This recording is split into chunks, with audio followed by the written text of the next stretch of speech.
Ako nga pala si Fire Mecanete, 21 years old from Tagawan, Misamis Oriental, at ang aking kurso ay TCM. So ang unang tanong, ano ang sport na iyong kinabibilangan at gaano ka nakatagal naglalaro ito? Ang kinabibilangan ko ngayong sport ay table tennis. Isa ito sa pinaka-love ko na gawin sa lahat ng sports. At matagal na ako dito. Nagsimula ako mag-play ng table tennis when I was just in elementary hanggang sa nag-high school. At ngayon ay nag-college. Mga 10 years na mahigit ako naglalaro ng table tennis. So ang pangalawang tanong, sino ang naging inspirasyon mo sa pagpasok ng larangan ito? Sa larangan ito kasi, ang aking inspiration ng aking ate kasi siya ang nagsimula, nag-play siya ng table tennis at dahil nga may hika kasi ako nung bata pa ako at hindi ako pwedeng sa mga sports na mga mabibigat dalhin. So, ang table tennis kasi relax lang siya, nasa mesa ka lang at dahil din sa inspiration ko, yung ate ko,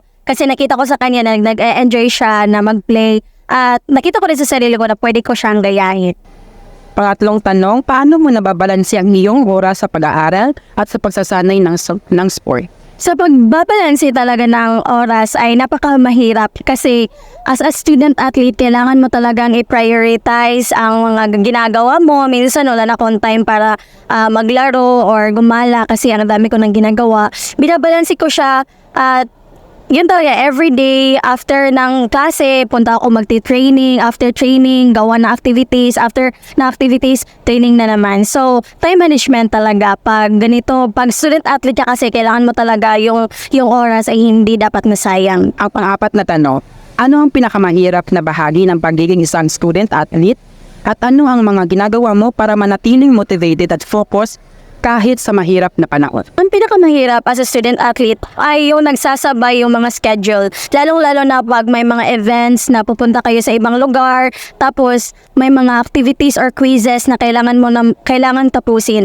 At ang pinakamahirap dyan ay kailangan kong habulin kung anong mga lessons na ang natalakay ng mga instructors. At yun nga, kailangan talagang na magsanay ako ng mabuti, study ako kung ano ang mga lessons kasi behind ako in every lessons kapag student athlete ka. Pero nagagampanan ko naman yung responsibilidad ko kasi after ng event ay meron naman mga considerations na binibigay ng mga instructor at lalong-lalo na din na hindi ka dapat maging kumpiyansa kung ano ang ibibigay sa'yo. Kailangan mo rin naman mag-effort at gawin naman ang responsibility mo as a student.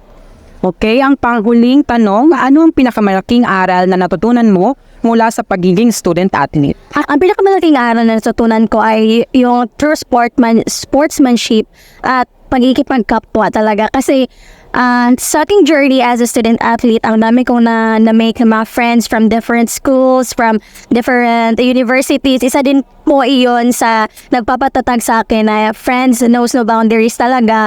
At it makes my college life more colorful at may share ako in my future children na masarap talaga na mag-aral na marami kang friends. Then sila talaga yung nagbibigay sa yung saya everyday. Makikita mo talaga yung mga sarili mo na nag-grow ka in each aspect of our life.